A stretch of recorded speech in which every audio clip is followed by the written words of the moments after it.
The question today is, how do you heal from the decision to divorce?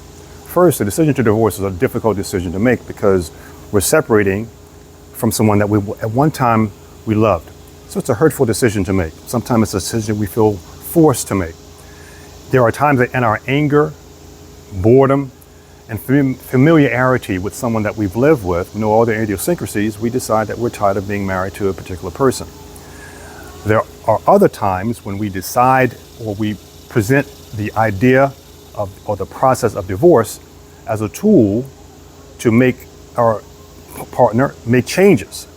And we do that repeatedly, and one day our partner decides, okay, you want to divorce, we're going to divorce. So how do you heal from that? However you got there, I want to share with you 3 things that you can use to heal from the decision to divorce. I'm talking about the decision, not the process. That'll be a different video. The first is to recognize what influenced your decision. Now, if you notice, I didn't say not what caused it, what influenced your decision. So there's 3 things that basically influence your decision to divorce. We don't know that they're there, and sometimes we do, but here they are. The first is social media. The fear of missing out. The desire for something that is not real. It's created by social media. It's by far the most pervasive reason for boredom. It's the most pervasive reason for getting tired of being familiar with each other, that we decide or lead into the decision to divorce. The second, in this, what causes the social media component, a social circle, is your family. There are times when we are pre-programmed to have counterproductive relationships based on what you've seen, what you've observed in your family. I've lived in 6 states. I'm originally from New Orleans, Louisiana, and I've witnessed dysfunctional relationships most of my life. And so that's why when I decided to get married, I decided when I was a kid that I wanted to have a successful marriage. I wanted to be a successful father, a successful husband. I lived with that vision for a very long time. So after 18 years, I figured out I was not going to succeed. So it was painful. The third is your friends, that community. See, making your problems at home a community issue, a community concern. Things that happen inside your house should remain private. They're not part of your friendship relationships. They're not part of your friendship's input, but that can influence you to decide that your marriage is enough. Here's the second decision you need to make if you decide to get divorced. Decide to keep it amicable. Now, I didn't say be friends, because you're not able to be friends initially during the process of a divorce, but keep it amicable, be peaceful. There's no need to continue fighting someone that you decided to divorce. Here's what happens when you decide not to be amicable. You get involved with fighting. That leads to bitterness, resentment, feeling that commitments are trash, feeling that marriage is trash, feeling that the opposite sex, doesn't matter whether you're male or female, is trash. Here's what will happen to you if you're the innocent mate. You will attract, the universe will reward you with someone who is a genuinely good person. But if your thinking, your attitude, your emotions, your spirituality has been poisoned by arguing with someone who you decided you no longer want to be with, you would treat that person in a way that they don't deserve. That's where the expression hurt people comes from.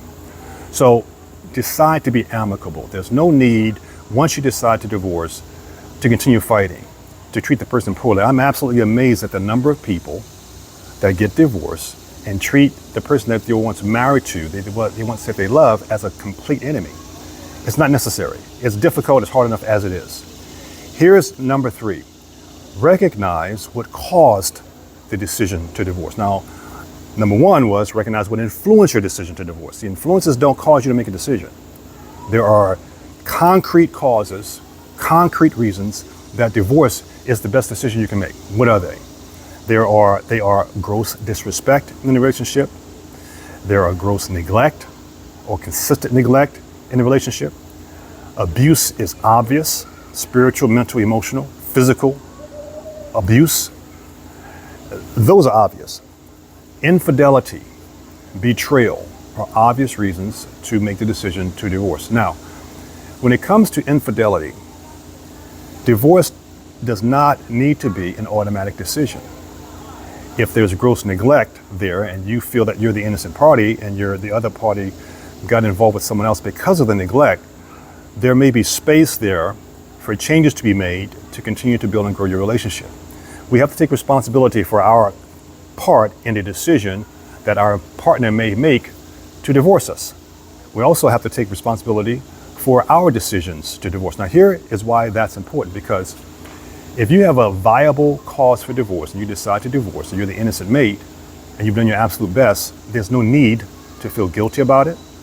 There's no need to argue or be bitter about it, because you gave your absolute best. What you must decide to do is number 2, which is be amicable. They will attempt to incite you to become angry and bitter and resentful.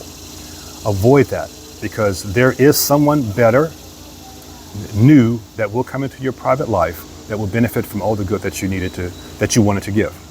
Here's what I want to end this with, and this saves friendships, it saves relationships, it saves marriages, it makes them grow, and it's very simple. It's something I call the love circle.